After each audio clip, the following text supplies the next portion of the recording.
Nap. What else?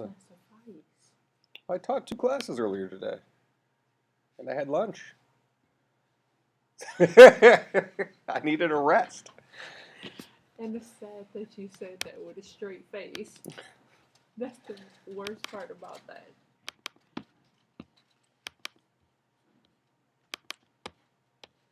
Okay, so this is our thing, right? This hello? Yes. All right, I'll just delete all this extra crap. Oh man, look at all that gold.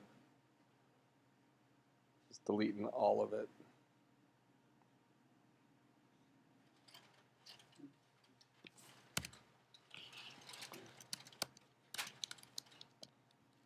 Okay. So for our homework, we were supposed to write 2 methods, right? One was called decimal to base. The other was called base to decimal. All right. So let's talk about this a little bit. So I relied on you doing some research to learn how to convert numbers, right? All right. So let's talk about going from base 10. Actually, let's talk about going from a base to a decimal first. So base to decimal. So let's say we have the number 1010, like that. Okay? We want to get the decimal version of that. The decimal version of that, and let me draw some stuff here. In fact, actually, I'm going to do this. Let me get rid of that. We're going to draw a text thing here. 1010.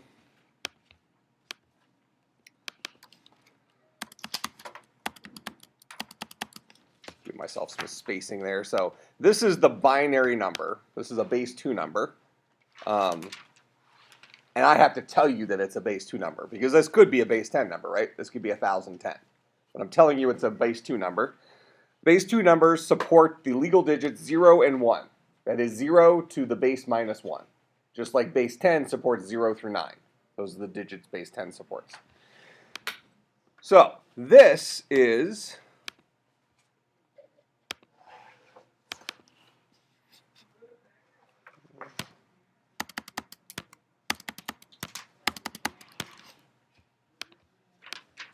should line up. This is the ones place. This is the twos place. This is the fours place. This is the eighths place. How did we get those numbers? This is the 2 to the zeros place. This is the 2 to the ones place. 2 to the twos place. 2 to the threes place.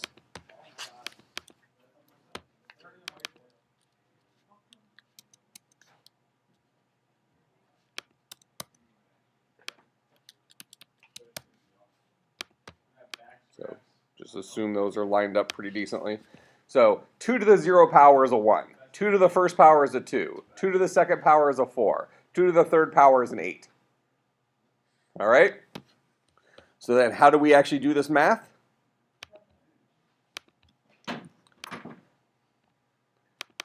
This guy is 8 times, 8 times 1 plus 4 times 0 plus 2 times 1 plus 1 times 0. Or 8 plus 0 plus 2 plus 0, which is 10. That make sense? So that's how you convert a binary number into decimal. So I'm going to actually replace this and say binary to decimal. Binary means base 2. That makes sense? Now let's do a second example. Can we duplicate this? Perfect. Let's do octal to decimal.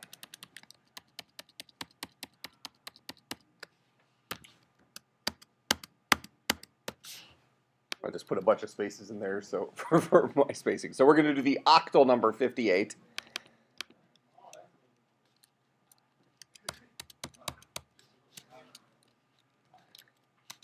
This is the ones place. This is the eighths place. Actually, let me do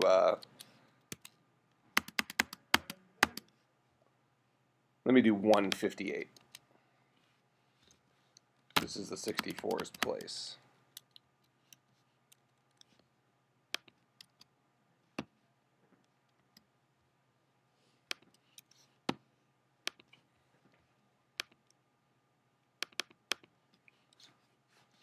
Eight to the 0, 8 to the 1, 8 to the 2. All right, so here's an octal number, 1, 5, actually, I already have an error. 8 is not a legitimate octal digit. 0 through 7 are the legal octal digits. Octal is base 8. Legal digits are 0 through 7. Binary is base 2. Legal digits are 0 to 1. Decimal is base 10. Legal digits are 0 to 9. Hexadecimal is base 16. Legal digits are 0 to 9 and A through F. And we'll talk about those. All right, so 157 in octal. This is the ones place, the eighths place, the 64's place, or the 8 to the 0, the 8 to the 1, 8 to the 2. Notice the pattern here. This is the ones place, the twos place, the fours place, the eights place, if we're doing binary. 2 to the 0, 2 to the 1, 2 to the 2, 2 to the 3. 8 to the 0, 8 to the 1, 8 to the 2. 2 to the 0, 2 to the 1, 2 to the 2. Make sense? So we're doing the exact same thing, regardless of what the base is. The difference is what we're taking to the 0th power, or the first power, or the second power. So for octal, this would be 64 times 1 plus 8 times 5 plus 1 times 7. Or 64 plus 40 plus 7, which is, 111? That guy, in decimal.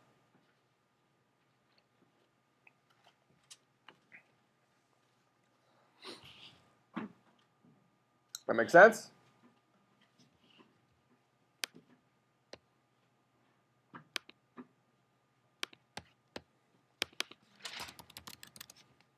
This slide's the waste of time, but is actually quite instructive. Converting decimal to decimal. So we're going to take the decimal number 208.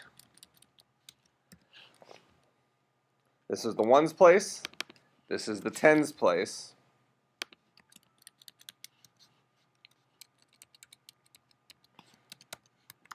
This is the 100ths place.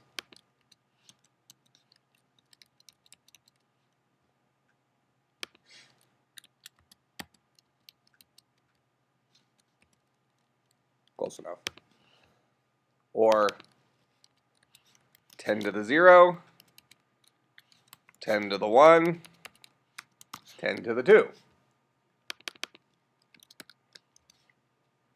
So this is 100 times 2 plus 10 times 0 plus 1 times 8.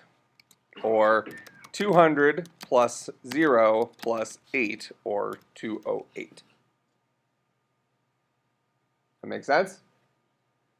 So sometimes the most useless slide seems to be the most instructive.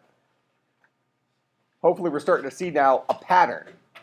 We're doing the same thing every single time. The only difference is we're replacing a 2 with an 8 or an 8 with a 10. All right, let's do one more. This is the one little tricky bit. So we're going to say hex to decimal. Hex is base 16.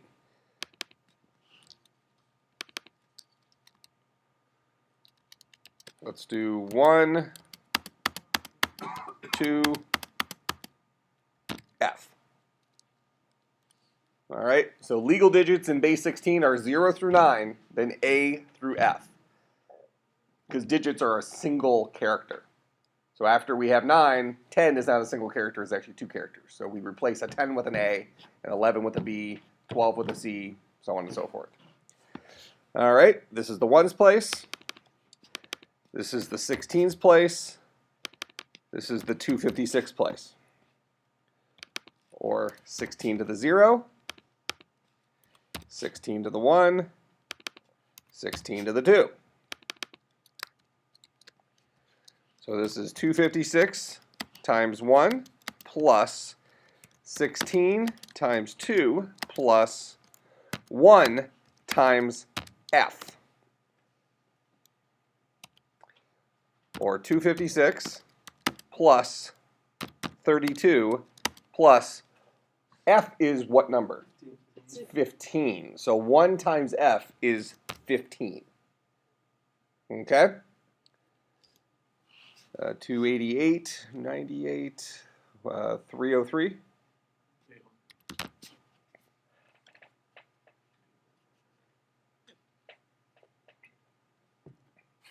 So 12F in hexadecimal is equal to 303 in decimal. That make sense? Okay. Now, let's go write this method. So remember, the first step to problem solving is to understand the problem. Well, how many of you got this code working? The method for this one would have been base 2 decimal. Who didn't get it working? Let's go that route. 3 people? Okay. How many of you who got it working cheated? Everybody who put their hand up that got it working. You think? You think? Most of them. You think they're all cheaters? Most. No. I'm just playing. I don't know. This one? Yeah, definitely.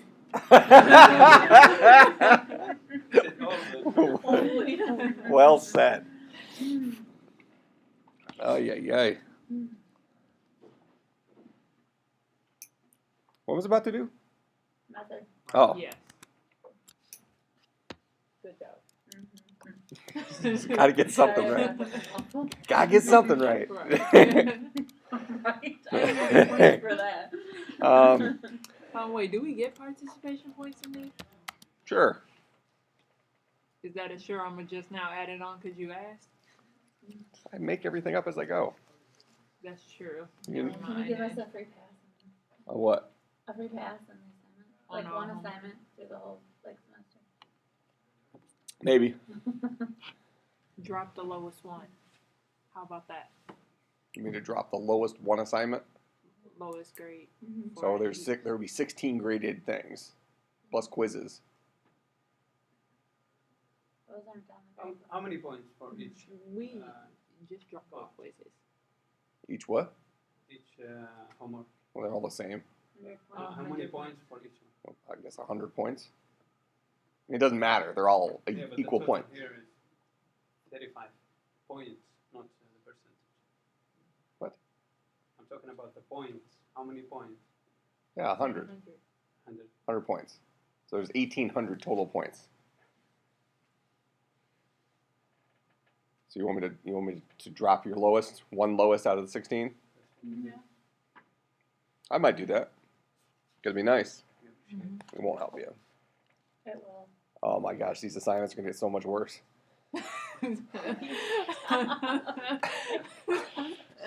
I don't even want to do half this crap. Yeah. You know, the sad part is your facial expression is just priceless. So I was eating dinner with my wife tonight before we came over, and I said to her, I said, you know what's bad? Is I purposely give hard homework assignments to my students. This is mostly in undergrad because I see them more often, but I purposely give hard assignments to my undergrad students, completely knowing that they're not going to be able to do the homework. But because I get to solve it next class, it means that I'm not bored. That is rude. Why would you do that? Do you know how boring it is for me sitting here doing easy stuff? I got to give myself hard stuff, so I'm challenged. It's all downhill from here. I'm getting too old. I got to keep these brain things, whatever they call them, my neurons. I need to keep my neurons stimulated. What method am I writing? Base to decimal? Yeah. Oh, All no, right. I thought it. Never mind. Yeah. Go ahead. So we're writing base to decimal. But I'm going to start off writing something different.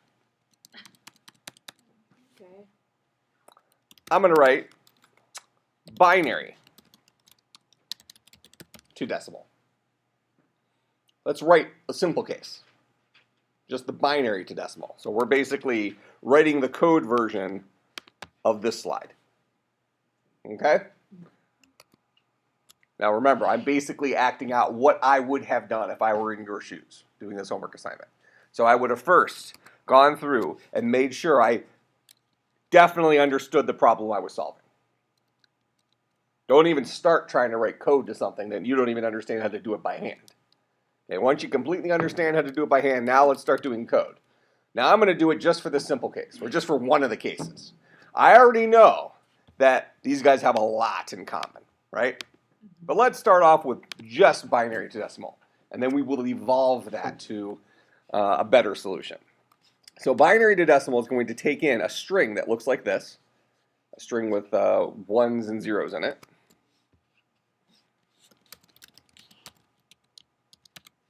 Okay, so for example, S might equal 1010. And I want to clarify that's an example. S equals whatever S equals, because somebody else is going to call this method and pass it a value. I'm just giving ourselves an example of it so we can write our code and refer back to an example. Okay? So, as I walk through this, this was the ones place, this was the twos place, this was the fours place, this was the eights place. So, I'm walking from the end of my string towards the beginning of my string, right? And then I'm keeping track of what the place is. The place is always the ones place to start with. Far right, ones place. Far right, ones place. Far right, ones place. So it's always the ones place. So I'm going to have to keep a variable in place. Let's start off at 1. All right. Then I'm going to walk my string from the end towards the beginning. Why? I could probably do it the other way, but I would have to figure out that I have 4 digits in here, therefore I need to get all the way up to an 8. And then divide it by 2. Then divide it by 2. Then divide it by 2. But instead, I'm just going to start at the natural case, where I'm going to start at the 1, deal with this digit, then multiply it by 2 to get me my 2, deal with this digit, multiply it by 2 to get me my 4, deal with this digit, multiply it by 2 to give me my 8, deal with this digit. So I'm going to need a loop that's going to go backwards through my string. Well, what does that loop look like? Well, for int I is equal to, how many characters are in S? Length. S dot length, number of characters. What's the last legal bucket of S? -1. S dot length minus 1. So I'm going to start at the last legal bucket in S. I'm going to keep going as long as I is greater than or equal to 0, because I want to go all the way up to and including the first legal bucket, bucket 0. And each time through, I'm going to subtract 1 from I. So that loop takes I on a voyage, by this example, from 3 to 2 to 1 to 0. That make sense? That's what this loop does. It counts down from, assuming S holds the string, a string with length 4, it counts down from 3 to 0. All right? What do I want to do each time? Well, I want to take whatever my current place is and multiply it by the value I'm currently looking at.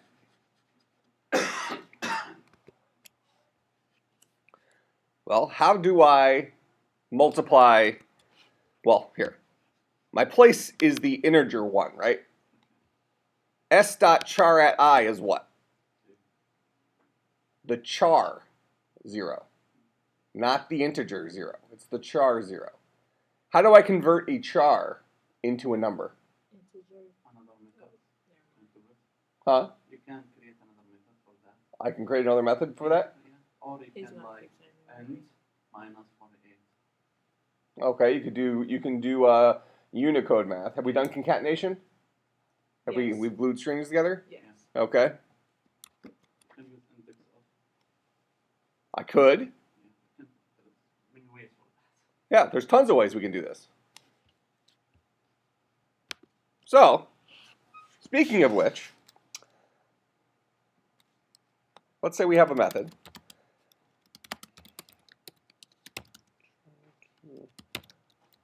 That takes a char c as a parameter.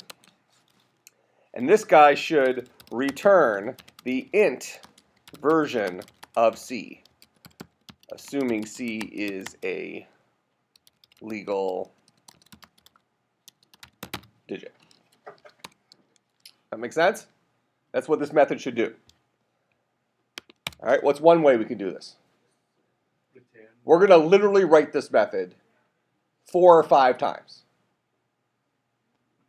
Return like string 0 to until 9. Dot index of. Okay, so you want me to create a string. So return 0, 1, 2, 3, 4, 5, 6, 7, 8, 9 dot index of C. Yeah. So if C was a 0, it would return a 0. If C was a 1, it would return a 1. So on and so forth. Okay, I like it.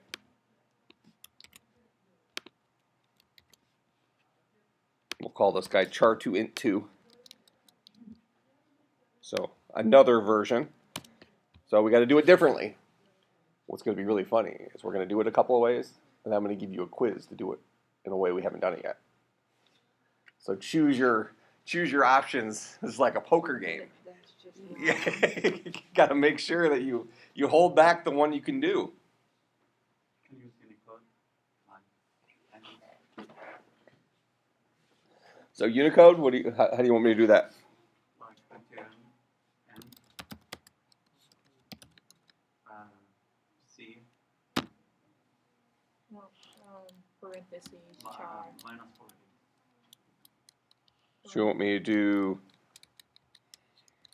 Yeah, parentheses. this guy minus 48?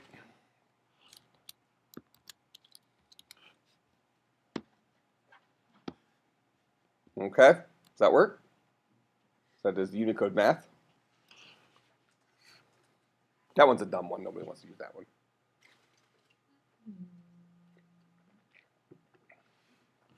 Next. We could do one similar to that where it takes char in front, I believe, and then int. No, the int has the char. No, this is the Unicode solution. We don't need any more Unicode solutions. That's the Unicode solution.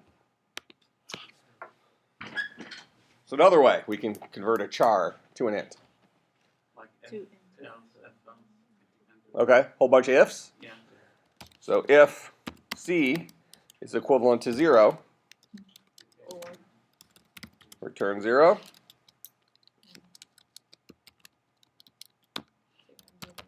Else if is equal to 1, return 1. 2, 3, 4, 5, 6, 7, 8, 9. I'll just make this last one an else.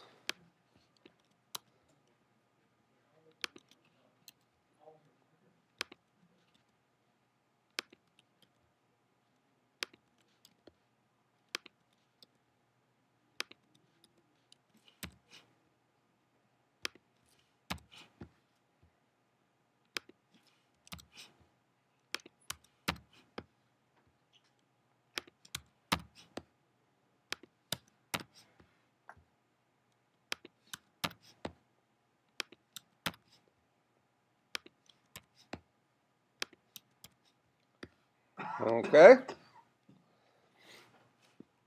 So this is our brute force one, just a bunch of if statements.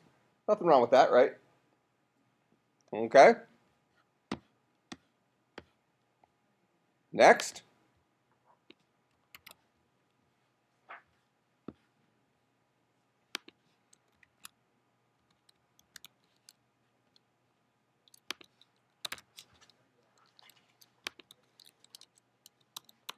I might argue that the easiest solution is not yet up here. everything is easy to do. Using the easiest solution using only tools that you already know about. It's not up here yet. parse Okay. Little How do I use parse int? like Int. s dot no integer dot parsing. integer dot parse c.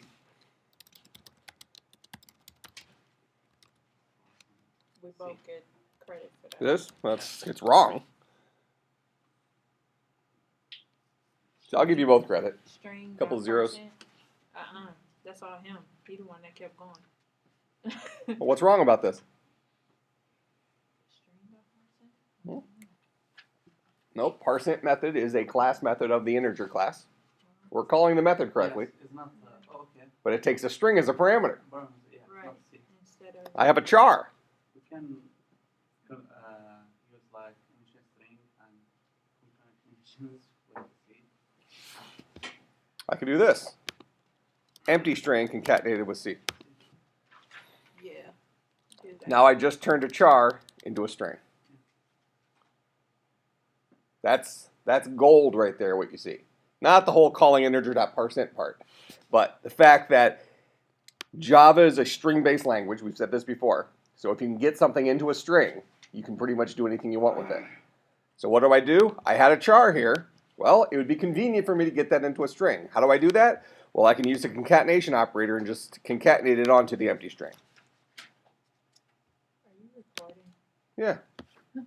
I'm recording. It's just that particular, it's something with OS X Mavericks, the new Apple software. It's some screens it shows it. It actually gets really weird because like this screen actually shows the countdown. This screen doesn't show anything. One of the apps I open actually shows it, but it's just all zeros. It kind of like shows it in its initial state. Crappy Apple software. It's just going down the tubes. They're trying to be too cool right now. No, I don't think they're cool enough anymore. Yeah, I'm having the excitement of every single time I turn on, this is Sony not being cool, the excitement every single time I turn on my PS4, there's at least a 25% chance that it's not going to work. Which means there's a 75% chance it will work. Right. But And the things they charge money for these days. The things stupid people like me buy. All right, so. remember you said that, not us. Do you remember? Does this make sense? So the real thing I want you to pull away from this is a very convenient way of turning a primitive type into a string by just concatenating it onto the empty string. Because strings, I think I like saying this word, strings are malleable. Did I say that word before? Mm-hmm. I like that word. It's such a fun word. Okay, strings are malleable. So I really like this little version of the guy here, right? So what are we going to do? We're going to dump all this crap. We don't even need to write a method then for that since it's a one-liner.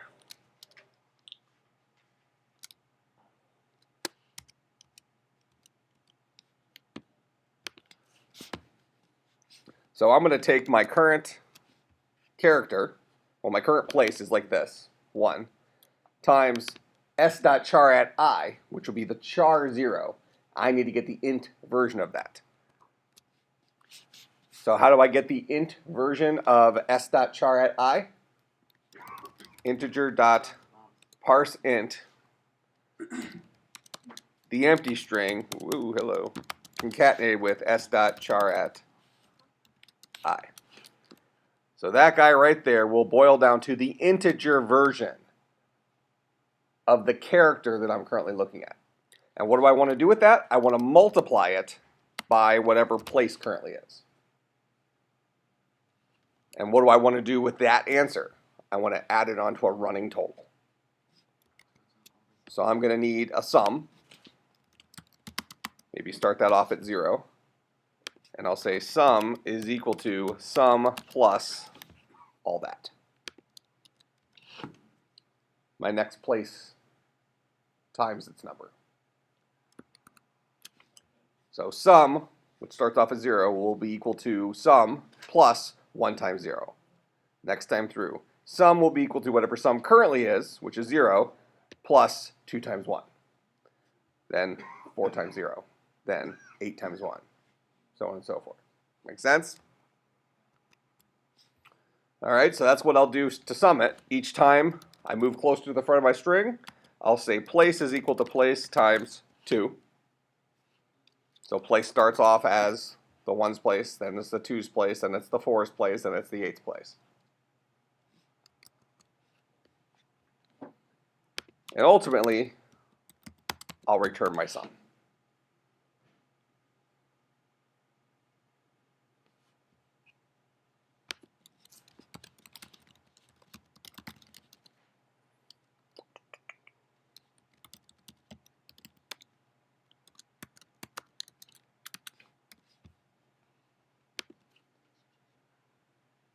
Okay, so there's my binary to decimal. And I can pass it all sorts of binary numbers if I want.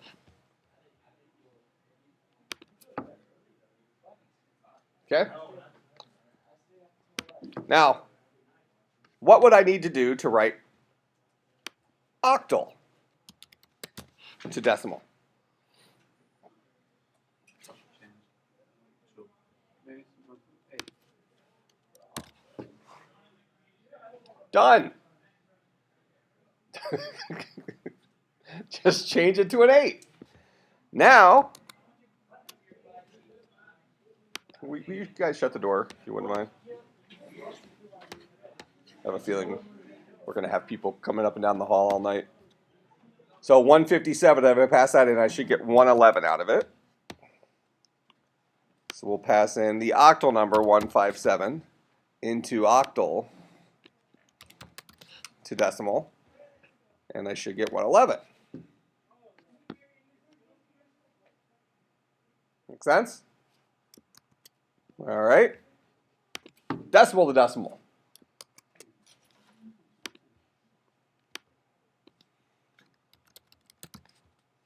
Change this to a 10.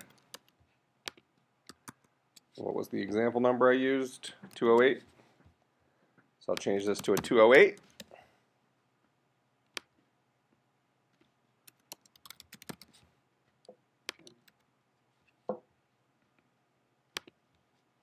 And there's my 208. Now hex to decimal. Change this to a 16.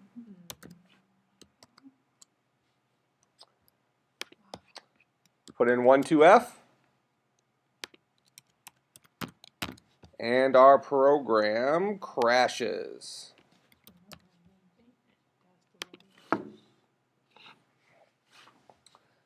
Almost there. Almost. Problem is that integer.parseInt on F does not work out that well. That make sense? So, how do I fix the code to work for that? With another method. You just convert the letters from A to F. Okay. So I can write a method that checks to see if something is not a digit, right? If it's A, yeah. A, B, C, D, E, F. If it's A equal 10. Okay. Now remember, this is supposed to work on any base up to base 36, so it's got to really cover the whole alphabet, right? So index I could use index of here. Yeah. So I could just create a string called nums. And this guy is 0, 1, 2, 3, 4, 5, 6, 7, 8, 9. A, B, C, D, E, F, G, H, I.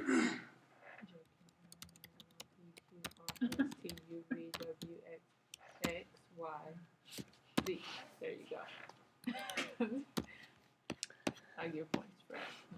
Because you know your alphabet. Yes. All right, so I'm going to create a string called nums that's filled up with all of my digits. A 0 is at bucket 0, a 1 is at bucket 1, and a 6 is at bucket 6, a 9 is at bucket 9, and A is at bucket 10, a B is at bucket 11, so on and so forth. Then, what am I going to do? I'm not going to call parseInt on this. Instead, I'm going to call nums.index of s.char at I.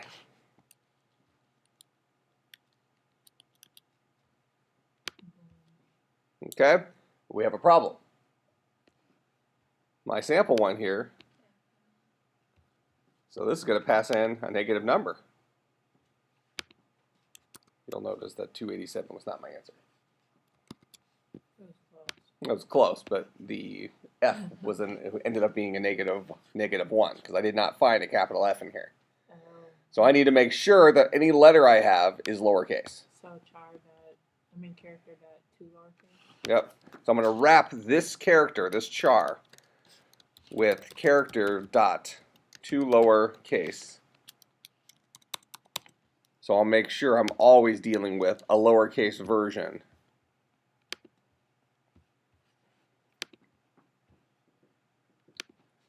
of the character. So here's the character I'm dealing with.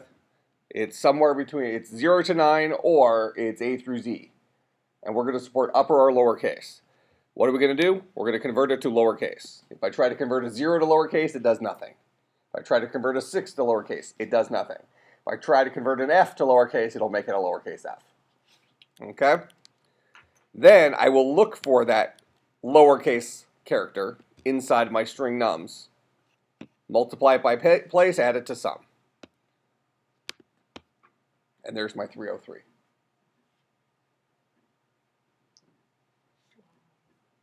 So now to finish this up, we are writing base 2 decimal. That takes a string as a parameter, as well as the radix.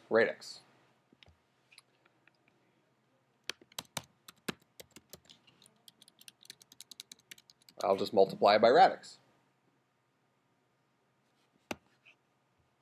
So now, when I call base to decimal, passing it 1, 2f, and a 16, I'll get my 303. If I pass it my 1, 0, 1, 0, and base 2, I'll get 10.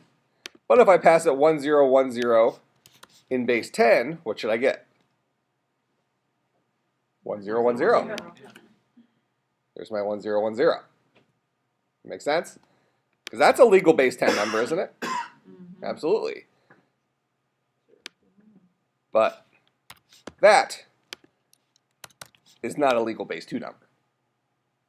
Legal base 2 only has zeros and ones in it. That makes sense? So this is a solution, a reasonable solution to one of the 2 methods for your homework.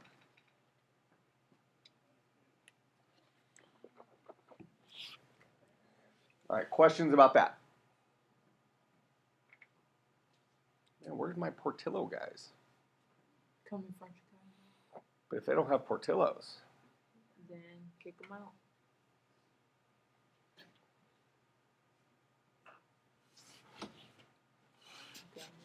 just having a bad day. Nobody has Portillos. You're here. She's not wearing pink. You're wearing orange. Well, I'm always looking awesome. I didn't say you were looking awesome. No, see, I read between the lines. That's what I did there. I also have flip-flops on. Yeah, I noticed that. I don't wear them during the day, but when I get up from my nap and I just have to come in and deal with you, I put my flip-flops on so I can just roll into bed when I get home. Till the snow sticks, I should say. And you don't get back problems or anything? I have a bad back anyways, and I notice sometimes I'll get lazy because I don't, who wants to tie their shoes? I did. I wear orthotics and stuff, but so I'll get lazy. I'll just wear my flip-flop for 2 or 3 days. My back's just killing me. So then my new medicine is I got to put my shoes on. When the whole reason I started wearing flip-flops, I didn't want to have to bend over to put my shoes on. Now I can't bend over to put my shoes on because my back's killing me. And I take it you didn't learn your lesson the first time this happened. No. So now I pick and choose. I wear my flip-flops to like singleton events like this.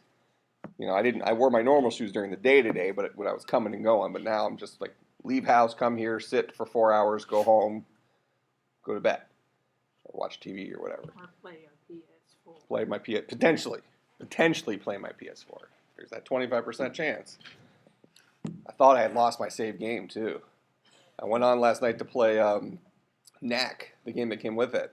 and I'm probably like halfway through the game, and like every single time I picked up from where I left off, the thing just crashed. The PS4 just locked up. The picture wouldn't move, like 5 times in a row. Holy man. So then I went and I tried a different game, like one of the free games I downloaded off the network, and that seemed fine. And then I went in and I started a brand new game of Knack, and that worked fine. Then I reloaded my old game, and that worked fine. So there must have been something corrupt with how it zigged when it should have zagged or something. All I know is that game is a lot of fun. And it's like a kid's game. Well, whenever I can get a chance to. Just watch the video. You'll experience it. Or just go into GameStop. You play for free. That's true. I don't think I have time. And the worst part about all this is that I didn't pre-order any of the systems. Yet I'm getting all the systems on the first day. Like by accident. I didn't even try. How did you get it? You just went to the store? No. The PS4, one of my developers, he had won one from Taco Bell, sold it on eBay. The guy didn't pay for it. Then he didn't want to deal with it, so he sold it to me for retail. Oh. So I paid, not even including tax, so I actually paid less than retail for it. And then the Xbox One, they've been sold out forever. And I was in the middle of class the other day, and I think it was last Thursday, one of my students Facebook messaged me saying, click this link and buy it now. And he works at GameStop, and I guess they just did a release of like 10, they had 10 new bundles to sell. And so it wasn't going to go on sale till 2 p.m., and this was like 1:15. Their corporate store had already gotten the link. So I bought that. And this morning I get a text message from one of my developers, same guy who sold me the PS4, telling me that Amazon has a pre-order for Xbox One. So I jump on there. I have to buy it like the one-click settings. So I get another Xbox One. So I'm getting 2 of those day one. Before I even get the confirmation email for that one, I put it up on eBay and sold it for $200 profit. How many And for your you to get the student- confirmation email first that you're going to get it? I finally got the confirmation email. Like 2 hours. And after I mean, that. I didn't even try. This is the power of networking. Or hustling. Well, my wife just sent me a picture of my kitty. Oh, the demonic cat that you never showed us. That thing even look evil. My cat is evil. Here, I'll show you the evil picture. Can you show your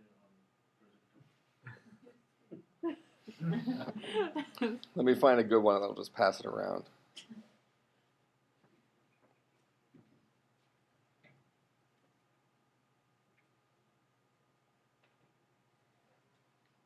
Yeah, you got a psycho cat. Look like that thing should be in National Geographic. You can't help that. All right, so this one was pretty easy.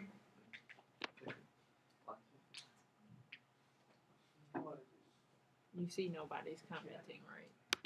Just leave it at that. This wasn't that bad, was it?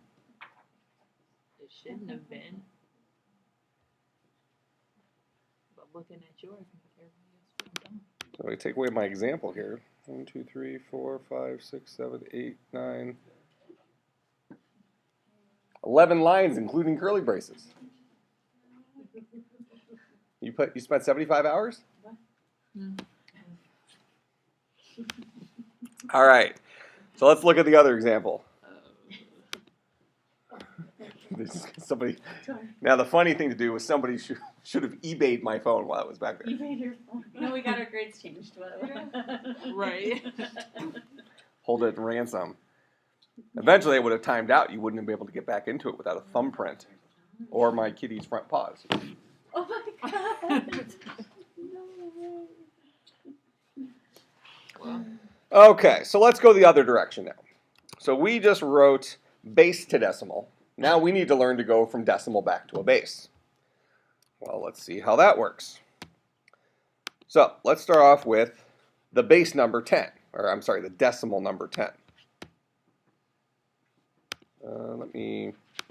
I'll just duplicate this one.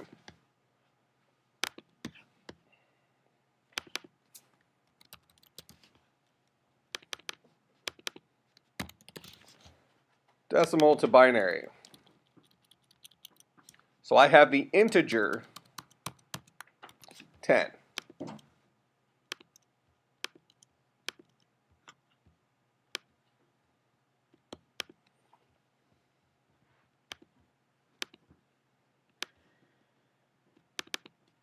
Now what I need to do is when I'm converting a decimal number to a base 2 number, I'm going to divide this number over and over and over again until I finally get a 0. So 10, and this is integer division. So this is like that 3rd grade math stuff. So 10 divided by 2, how many times does 2 go into 10? 5 times. With remainder, 5 times 2 is 10. We have 0 remainder to get to 10, so that's a 0. How many times does 2 go into 5? 2 times. All right, yeah, I'm going to need to.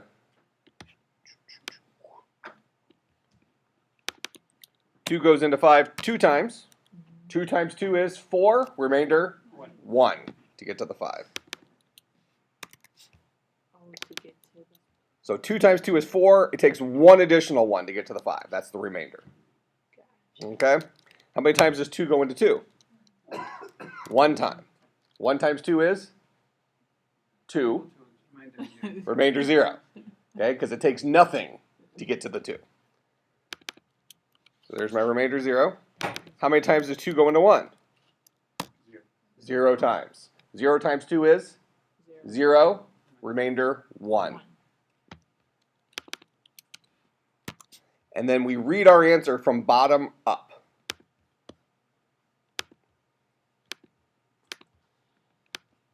So our answer is 1010. And you'll notice that that matches this guy. You want to doll it up a little bit here. Put your little double quotes around it. It's like, look, we produced a string. That make sense? That's how we do decimal to binary.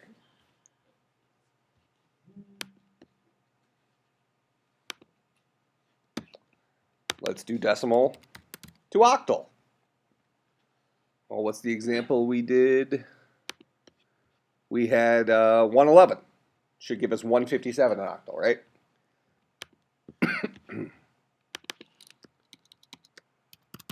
So here's my 111.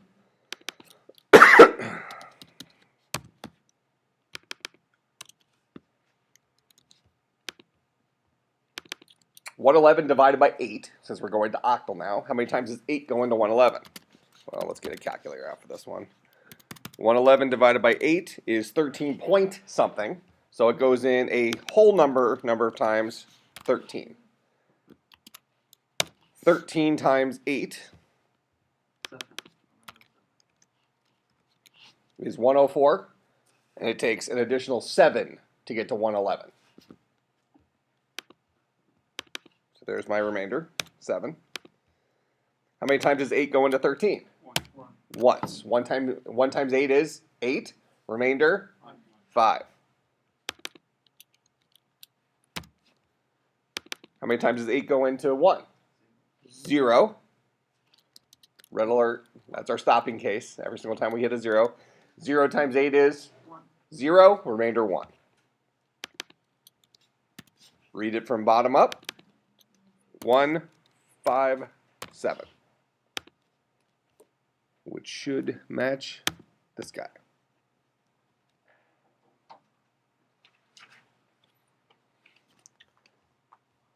Make sense?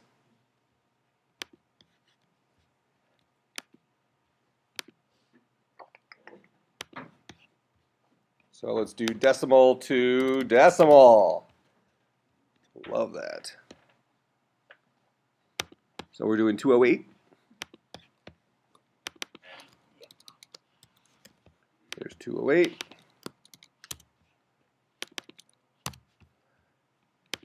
How many times does 10 go into 208? 20 times? 20 times 10 is 200 with remainder 8. How many times does 10 go into 2? Or how many times does 10 go into 20? 2 times 2 times 10 is 20, remainder 0. How many times does 10 go into 2? 0. 0 times 10 is 0, remainder 2. Read it from bottom up. 208. That make sense?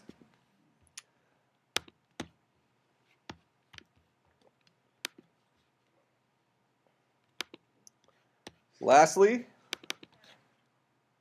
decimal to hex.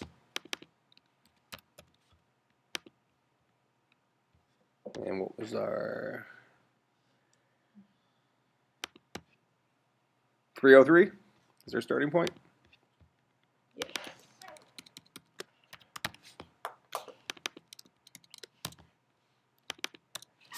Okay, 303 divided by 16. I need the calculator for this one. 303 divided by 16 is 18 point crap. So we'll say 18. 18 times 16 is 288. 288 to 303 is remainder what? 15. Oh, I lost my... That sucks. Oh, there you go. See, problem solving. How many times does 16 go into 18? 1. 1 times 16 is 16, remainder 2. How many times does 16 go into 1? 0. 0 times 16 is 0, remainder 1. So I read it from bottom up. 1, 2, 15. Except we replace that 15 with an F. Make sense? And that should give us the same answers we had before, I think. 1, 2, F. So again, what do? We divide the decimal number over and over and over again using integer math by the base I'm converting it to until I finally get a 0. Recording the remainders, and then I get my answer from the bottom up. Okay? So do we understand the solution to the problem? We understand how to do it now. Now we just need to write some code that does it, right? All right.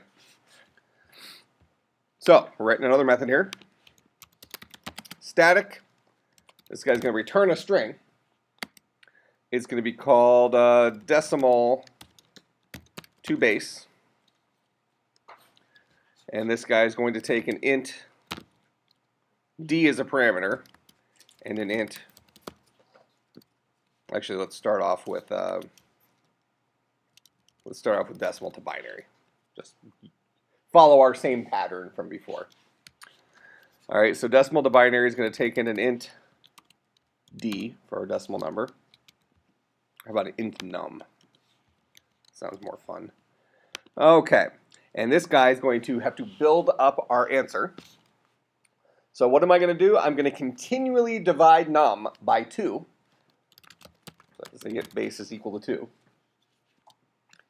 All right, so I'm going to continually divide it by 2 until I finally get a divisor of, well, until I finally get a product of 0. That product, quotient. Quotient of 0. That's it. That's the right word. That's a fun word. Sounds smart. It's the quotient. Yes. All right, so we're going to keep doing something. How many times do we have to do it? Until it hits 0. We don't know. So that's lends us up to a while loop. So while num is not equal to, well, here, we can say, well, num is greater than 0. What are we going to do? Well, we're going to have a string for our answer to collect our answer and our remainders. We're collecting our remainders, right? Well, so we need to get our remainder first. So we're going to say answer is equal to answer concatenated with, and we're going to see we're actually building it in the wrong direction, but that's fine. So answer is equal to answer concatenated with what? I want to get the integer division of num divided by, I want to get the integer division version of the remainder of num divided by 2. So num mod 2. Num mod 2. And then I want to actually change num to be num divided by 2. So capture the remainder, change num. Do that over and over and over again, and ultimately return answer. Now, let's look at this, and we'll see that we actually have something backwards. We're going to call this guy decimal to binary. And let's have it take in our 10 as our starting point. And we see we got our answer backwards. So it's all there. Everything we need is there, but it's in the wrong order. So now how do we fix that? Well, we can write a reverse method to reverse a string, right? All right. Everybody take out a piece of paper.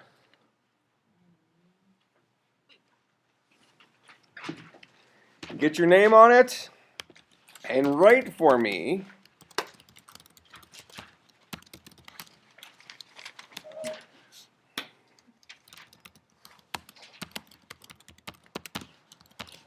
this method. The method reverse that takes a string as a parameter and returns whatever that string is in reverse. Okay, 'cause you can't look at notes. No notes.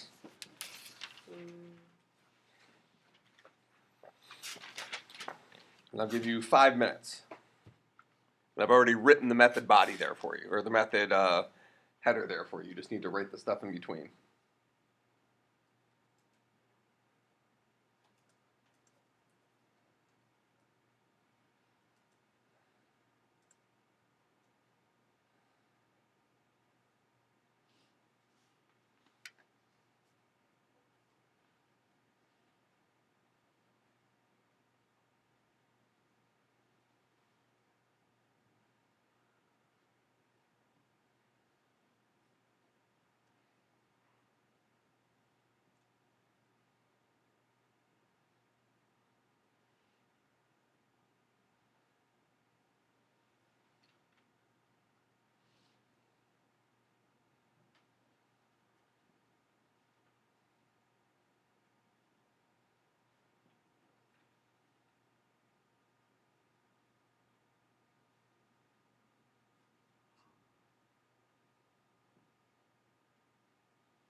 try it here?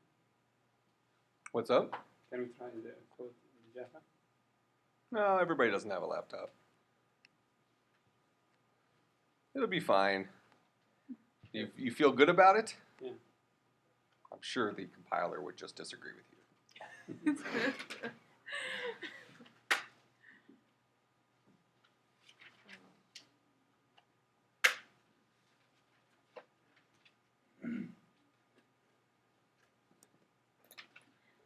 We taking a break after this or no?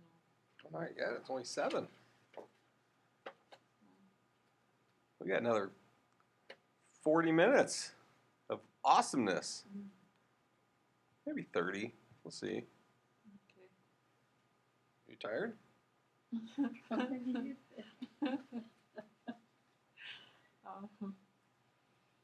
Yes. But I just wanted to get a energy drink from downstairs. Well, you done with that right now? That's all I can think of right now, yes. Go get your drink then. Alright, I promise I will probably not give another quiz before you get back. thank you.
All right, how much time we have left?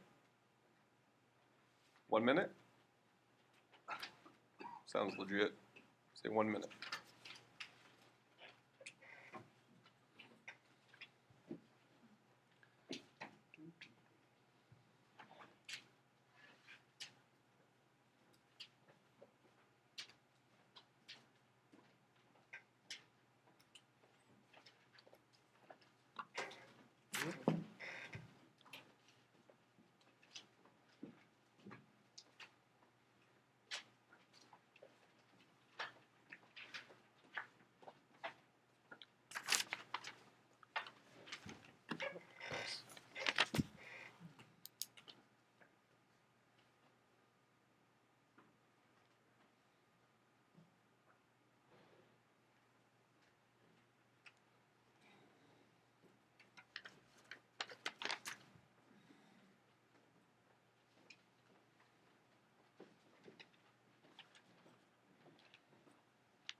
All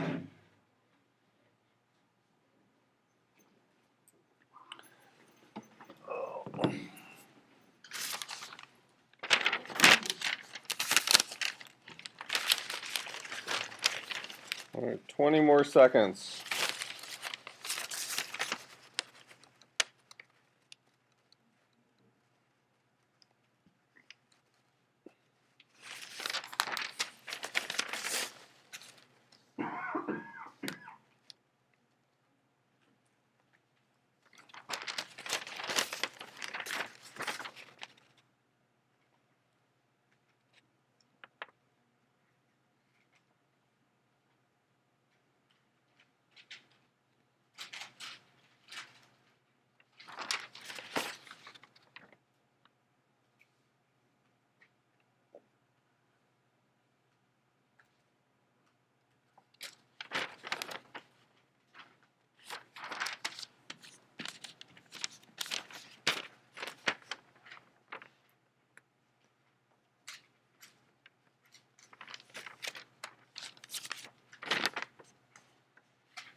All right, let's have them.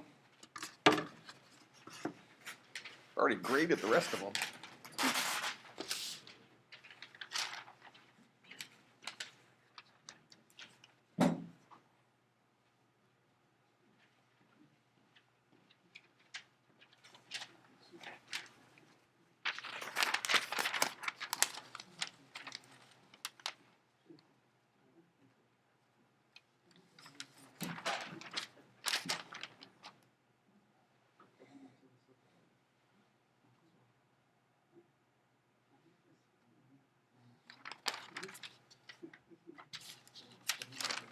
Stringbuilder.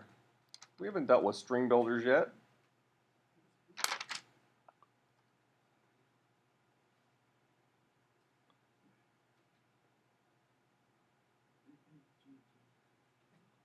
All right. 2 people got it right. All right, let's look at this. Here we go. So we're going to write our string, or we're going to loop through our string from the end towards the beginning. So for int I is equal to s dot length minus 1, I is greater than or equal to 0, I minus minus. Each time through we want to build up a new string. And what are we going to do? We're going to concatenate s.char at I, and then ultimately return answer. So we're going to walk our string from the end towards the front, start off with an empty string inside answer, each time through tack on the character we bumped into onto our running string. So we'll build our string backwards. All right, so that is reverse. You can do another way without this method. Yep, you don't need this method, right? We'll look at it. All right, so this would be a way to reverse a string. You were the only one that missed it. That's alright, I see it. No, the only one who missed the answer, like on the quiz. Got it wrong. Oh, for real? Everybody else got it right. I'm sorry, I fell asleep. I'm so serious. Actually, only 2 people got it right. Really? Yeah, it was terrible. That's Mate. shame. And it's just one letter. It was 1 letter. You also went through the loop. You gave me an infinite loop. Why? You started I off at 0, Oh, wait. and then you subtracted from it. Yet you checked to make sure it was greater than length. Many times. I forget the last answer. Anyway. Either way it go, I fell asleep during mine. Okay, My apologies. so let's go ahead and insert our call to reverse and see this guy work. So we will say hello dot reverse pass it answer as our return statement. So now we'll see that this guy gives us the correct value 1010 by calling the reverse method that we just wrote. Okay, now as he pointed out, we didn't actually need to use reverse. What we could have done is we could have actually built it backwards. So instead of saying answer is equal to answer concatenated with that, we could say answer is equal to the empty string concatenated with num mod 2 concatenated with answer. Just build it backwards.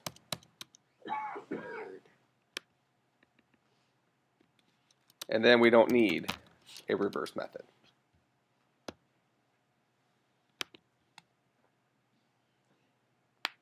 That make sense? So tack on the remainder onto the front of the string.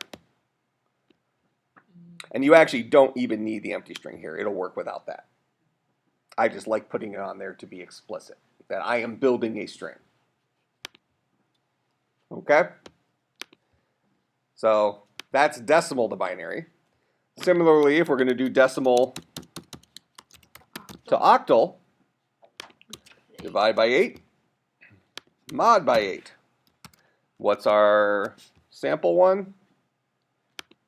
111, and we should get a 157. Yeah. So we'll call decimal to octal, passing at 111, and there's our 157. Decimal to decimal, pass it at 208.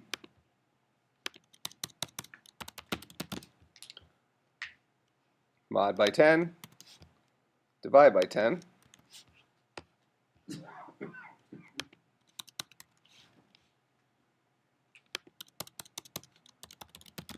And we should get the string 208.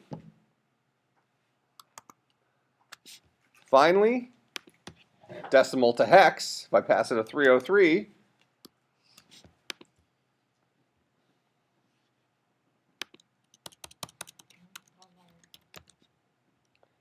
mod by 16, divide by 16. It'll work, it just will give us a 15 instead of the F. Oh. Can we do our string or index of? Yep. So we see it almost gives us the right answer. Instead of 1, 2F, we get 1, 2, 15. So it's doing all the right math, but we need to map it. So right here, when we concatenate on num mod 16, what we really need to do is we need to use our index of to map that. So string map is equal to 0, 1, 2, 3, 4, 5, 6, 7, 8, 9, A, B, C, well here, we'll keep it consistent and do lowercase like we did for the other one. A, B, C, D, E, F, G, H, I, J, K, L, M, N, O, P, Q, R, S, T, U, V, W, X, Y, Z. Okay. So we'll take this number, we'll say map dot char at that number. Give me the character at that number, not index of. Remember we said last time that char at and index of are inverses of each other. So give me the character at bucket 15. Gives me the A. Give me the character at bucket 3. Gives me a 3. That make sense? And then we'll go ahead and we'll go ahead and convert it to uppercase. That way it looks legit.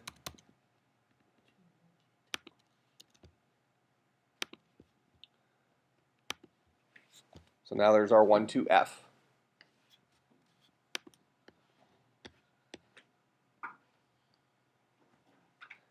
Now our last thing we just need to do is change it to decimal to base, where we take in a number and a radix.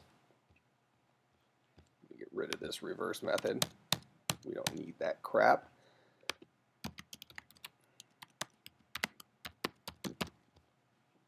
And we will mod by radix.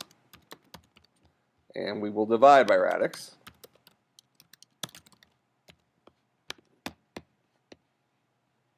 And we're going to name this decimal to base. So there's our 1, 2F. We want to convert 10 to base 2. We get our 1, 0, 1, 0. want to convert, what was 157 to base 8. That might not have been the number we were using, but whatever. 235, that's right. What was the number we were using for the base 8? 111. Oh, 111 gives us 157. That's where I was backwards. There's our 111 to base 8. So our 157. Bang on a bunch of keys to base 10. You get this. You get whatever you make. Okay. So that was your homework assignment. That's one of the methods. That's the other method.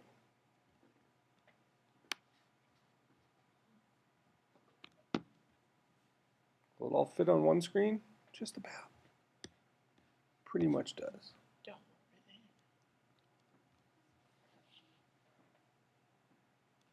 Just missing 2 lines down there. 2 brackets. Now we get just a line, a return sum, and a bracket. Curly brace. There. It's all on there except one curly brace now. All right, so that was the solution to your homework, or a solution to your homework. Questions about that?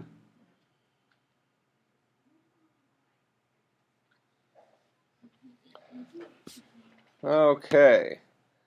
Now,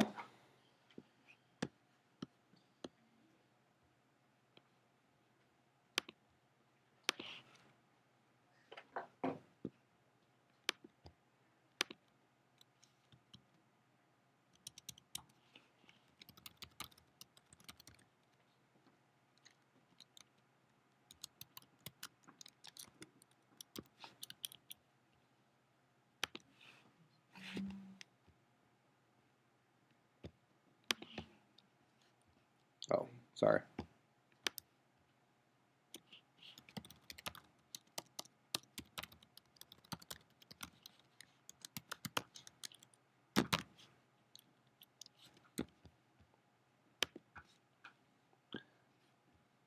So, here's a second version of parseInt.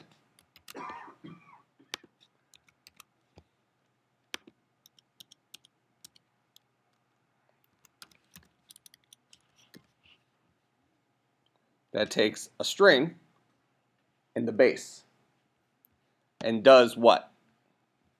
Base to decimal. So that method already exists inside the integer. There's a second version of integer.parseInt that takes 2 parameters, a string and the base that string is in. Okay, so that should give us 111, that second one.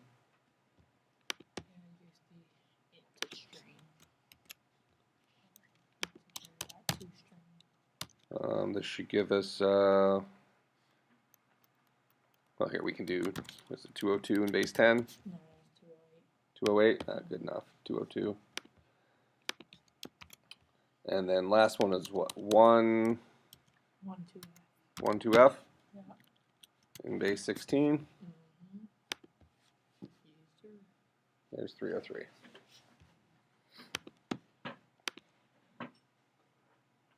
What happens to somebody if they're over caffeinated? They're over caffeinated? Yeah. I think you would need a lot of caffeine. I had like 4 or 5 glass of caffeine a day. Well, what were you drinking caffeine in? Like that kind of thing? Tea, coffee. Wow, that's nothing. I drink 2 gallons of coffee a day. Probably half of it's caffeinated just by accident. I don't want the caffeine in. I only have slight tremors. Slight tremors. Okay, so we have a nice little shortcut for converting things from bases on that side. Let's see, decimal to base. Do we have a good way of doing?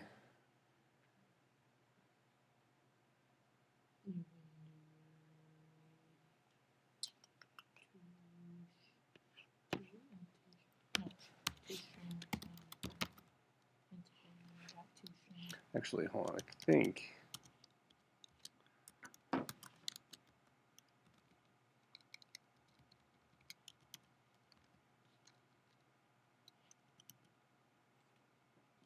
I don't think there's a quick and easy way of doing it. Although this method's pretty short, so maybe that's almost... It probably exists. It probably exists in the language. There's probably some object that does the conversion for you, probably even like a convert object. But in any case, Math bound. huh? You can use math bound, the bound method. Well, you can do math pow for the multiplication part of this, but I mean, I think this is easier than that. Math might have a.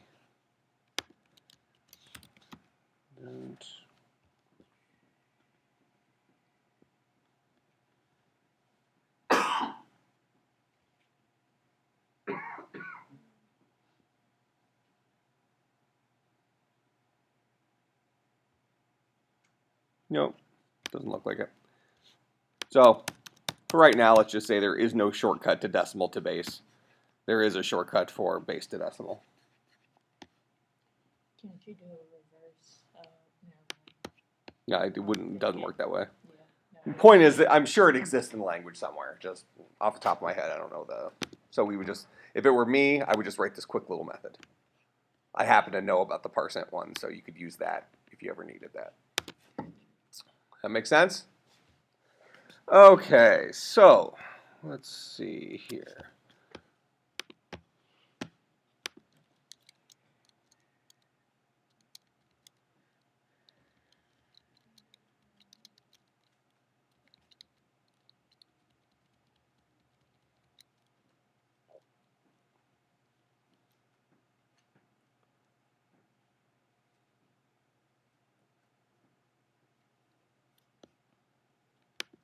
Practice something a little bit more. Well, let's start off by looking at some arrays.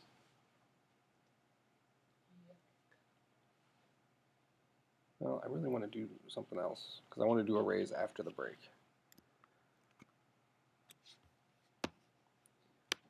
Let's get rid of all this crap. It's just fluff, right?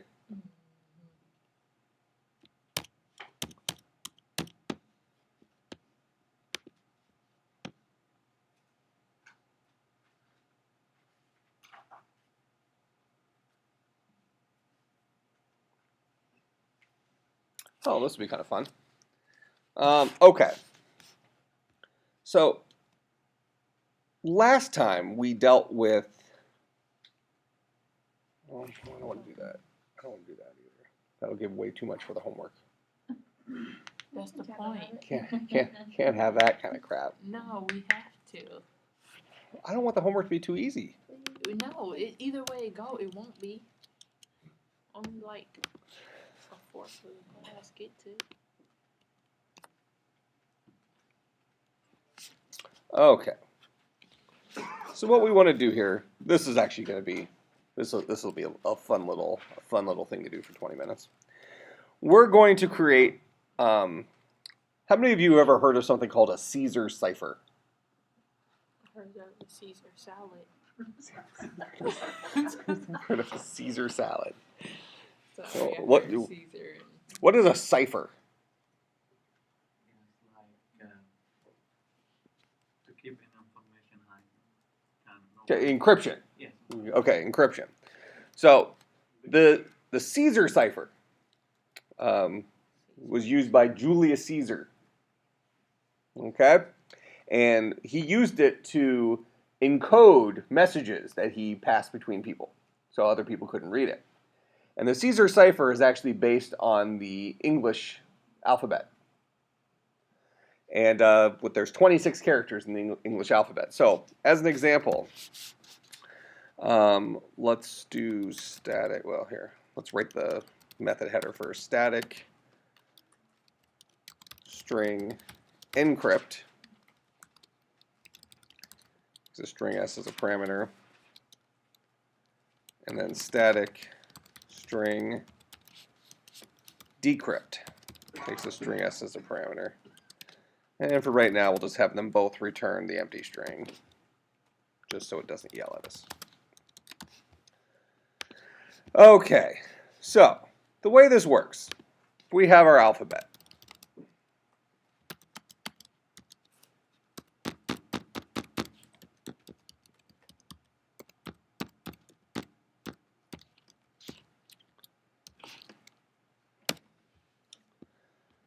The Caesar cipher is also called ROT13 encryption, which stands for rotate 13. 13 is half of the alphabet, 26, right? So if we are looking at an A becomes 13 farther. So 1, 2, 3, 4, 5, 6, 7, 8, 9, 10, 11, 12, 13. So an A becomes an N, encrypted. We add 13 to it, and it becomes an N. That make sense? To decrypt A, we subtract 13. 1, 2, 3, 4, 5, 6, 7, 8, 9, 10, 11, 12, 13. Back to an A. That make sense? Yeah. Question. I'm going to encrypt X. 1, 2, 3, 4, 5, 6, 7, 8, 9, 10, 11, 12, 13. So it's a K. To decrypt K, It's gonna go back to X. 1, 2, 3, 4, 5, 6, 7, 8, 9, 10, 11, 12, 13. So it wraps on the alphabet. That make sense? Okay, so what should encrypt do? Encrypt should take, and actually, I'm going to start it off. I'm going to, let's just do a single method that returns a char called encrypt char that takes a char C as a parameter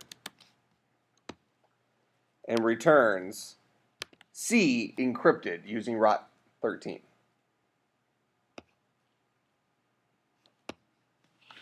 So, for example, if I passed it an A, it should boil down to an N.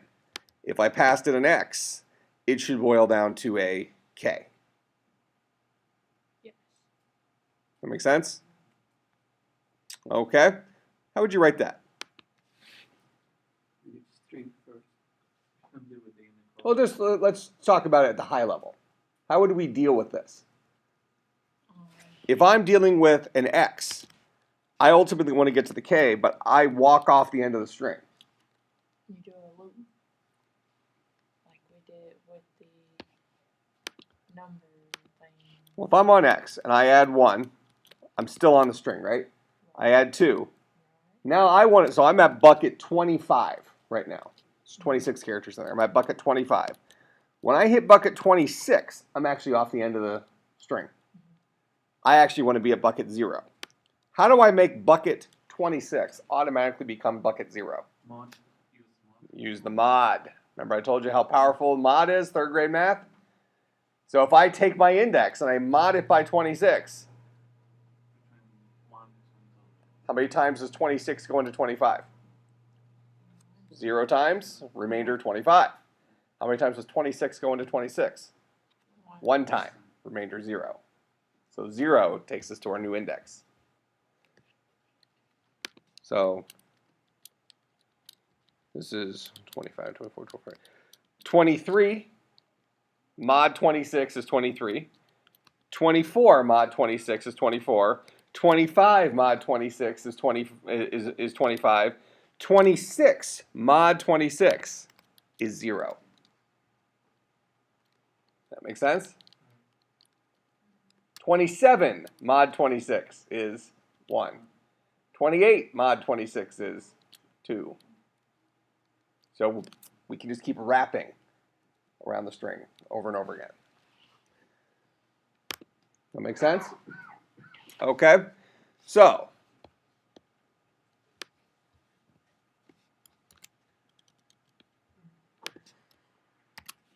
I'll go ahead and create my map there. Every time I write something, you always end up erasing it. You're typing it. Same difference. All right, so I have my alphabet here. I'm going to take in my char C. And I want to ultimately return the character that is the encrypted version of C. How would I do this? Char at I mod. something. Well, do I want to find out where C lives first? Yeah. 4. So index of C. What will this boil down to? A, 1, 3, This will boil down to the position in the alphabet that C is, right? Okay. Now, if we want, we can make sure that C is lowercase to match up to this. So character dot to lowercase, and we'll pass it C. So this will guarantee we get an answer somewhere in there for characters, for letters of the alphabet, rather. Okay. Now, this gives me the position of it. What do I need to do with that position? Add 13 to it.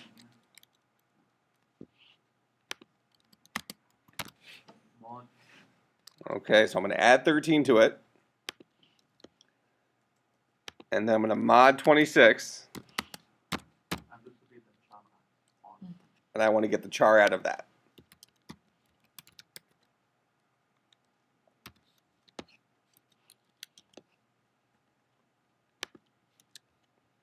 And return it.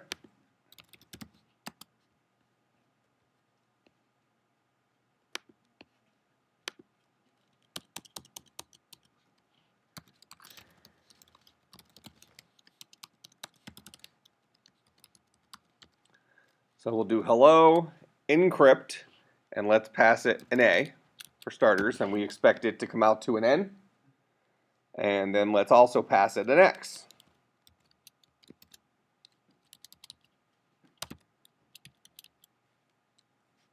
And we should get a K. There's N, and there's K.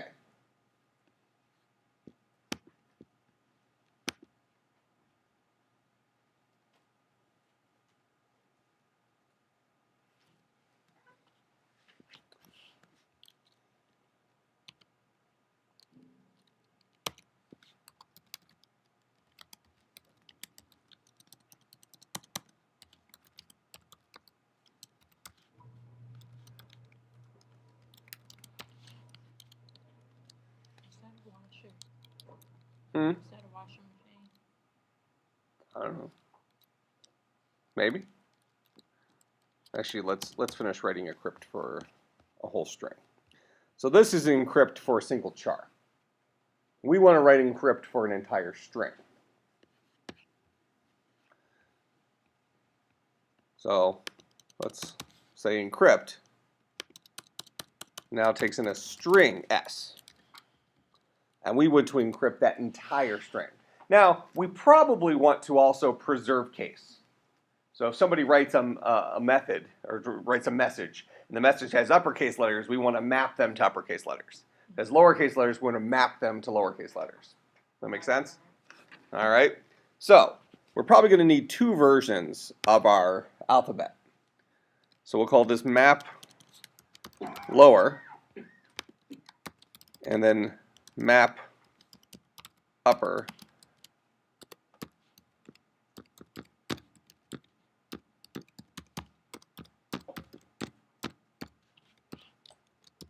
Which is the uppercase version of our alphabet. Now, what if it's a character that's not in there? If it's not a letter, either upper or lowercase, we don't do anything to it. We just leave it alone. Okay?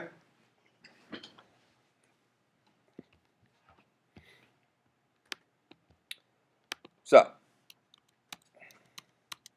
I need to go through, well, I'm going to have an answer, right? So I'm going to have string answer.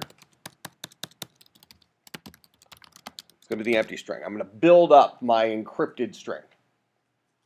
I need to go through every character in S. So that's my stock int I equals 0, I is less than s dot length, I plus plus.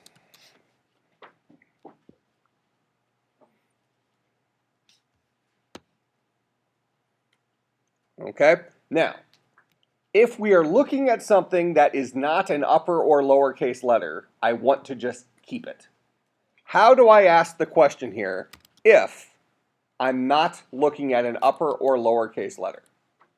not like If not bigger map than lower A, smaller than C, and and A Now, I want to do it the smart way, given my two guys right here. If not map. Well, let's start off with this. Index What of- character am I interested in? What character am I looking at here? Character at I. S.char at I. So I want to know, how do I ask the question if that character, S.char at I, is not a letter of the alphabet? Dot index of. That's equal map lower. So if map lower dot index of this guy is what? -1. Is equal to -1. And map upper dot index of S dot char at I is equal to -1. If both of those are true, okay? If I look up the character in my map lower and I don't find it, and I look up the character in my map upper and I don't find it, that must mean it's not an alphabetic letter. It's a question mark or a comma or something else. And if that's the case, I want to say answer is equal to answer concatenated with S dot char at I.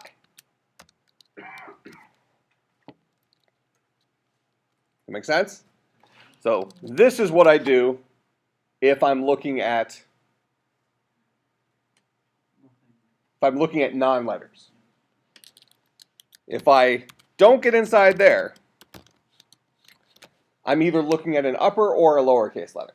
How do I ask the question? I'm looking at, how do I ask is S dot char at I a lowercase letter? How do I ask, is it a lowercase letter? Map dot lower dot index of equals Not equal 0. -1. So you want to do map lower or map upper?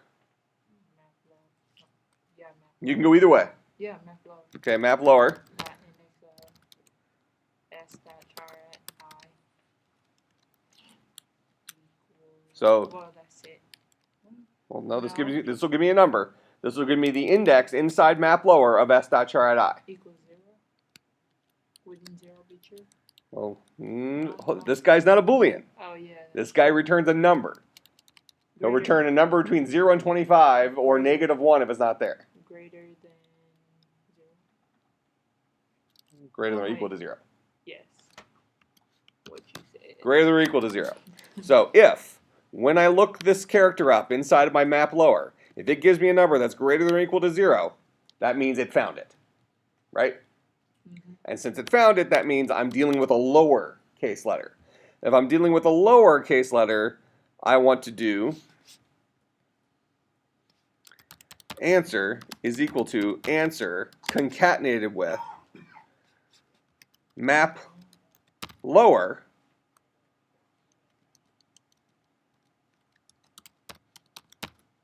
actually, well, yeah, we'll just type it. Map lower dot char at what? Map dot index of, I'm sorry, map lower dot index of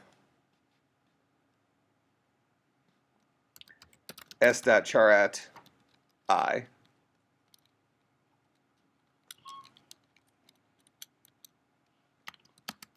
plus 13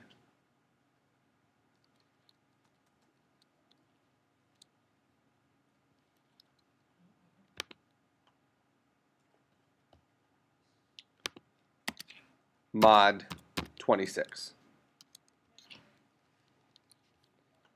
So I'll concatenate on to answer the character at what position? Well, I'm going to look up my character inside of map lower. So that'll be this guy right here. So that'll give me the position of him. I will add 13 to that number. So this whole thing will be a new position. And then I'll mod it by 26, which should give me my final position. And then I'll get the character at that final position.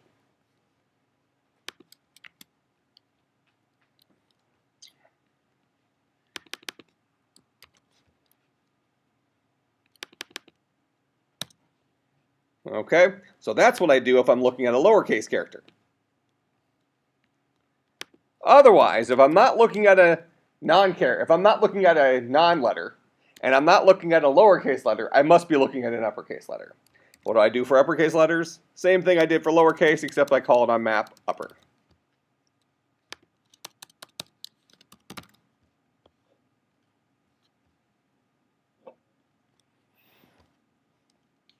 That makes sense?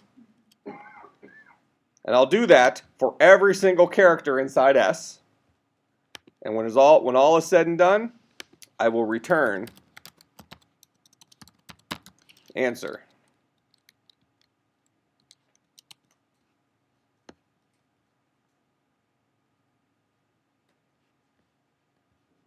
And I need to make this guy return a string instead of a char because he used to return a char when I had it encrypt char. So there's the encrypt method.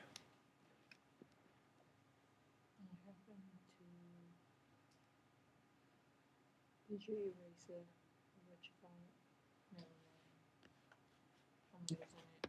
All right, so let's test this. We'll say hello dot encrypt. We got to pass it a string. This is a ROT13 cipher.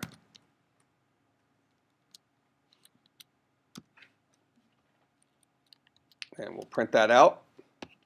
And this should print out that guy encrypted.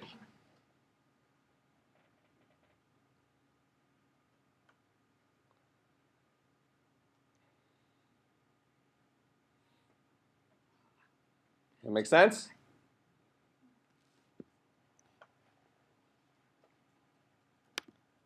All right, so now I'll leave this up on the screen. Take out a piece of paper. After you turn this in, you can take a break.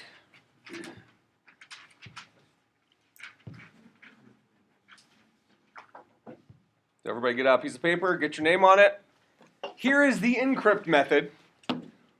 Write me the decrypt method. To decrypt a cipher, a Caesar cipher. No computers, no notes, just your brain. So I'm giving you the encrypt method. Write the method that will take whatever's been encrypted and decrypt it. And then after you're done, take a 15-minute break.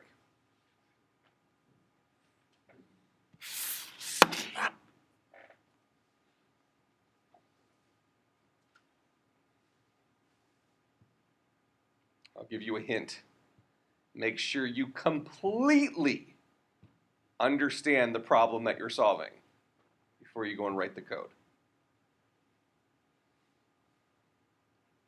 Think about the pattern we've done so far today. I verbosely went through slide after slide after slide solving the exact same problem on different values, right? You might find it beneficial to think about what decrypting would look like. Make sure you completely understand it before you write this, because there might be a little twist to decrypting. I've already said too much. I don't think you said enough. Really? You have to remember I'm sleep deprived. That's not my problem. It is. You saw how easy those methods were.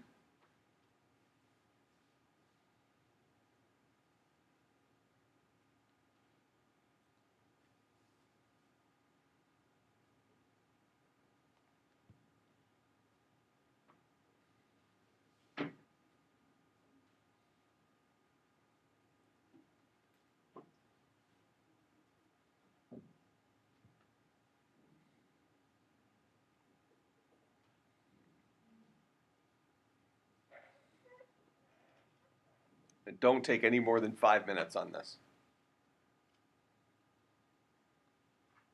So that means everybody should be done no later than 8:03. And then come back at 8:20, let's say.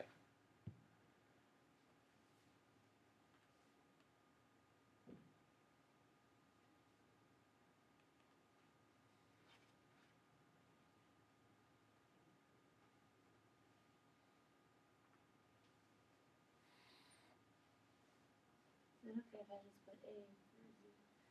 Hmm. Is it okay if I just put A through Z? Oh, that's fine. You want to shorthand a gigantic string? That's fine. Why must you do this to us? It's like torture on steroids. This is a super easy question.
Actually, just give me a second here. I'm going to swap off the screen. Then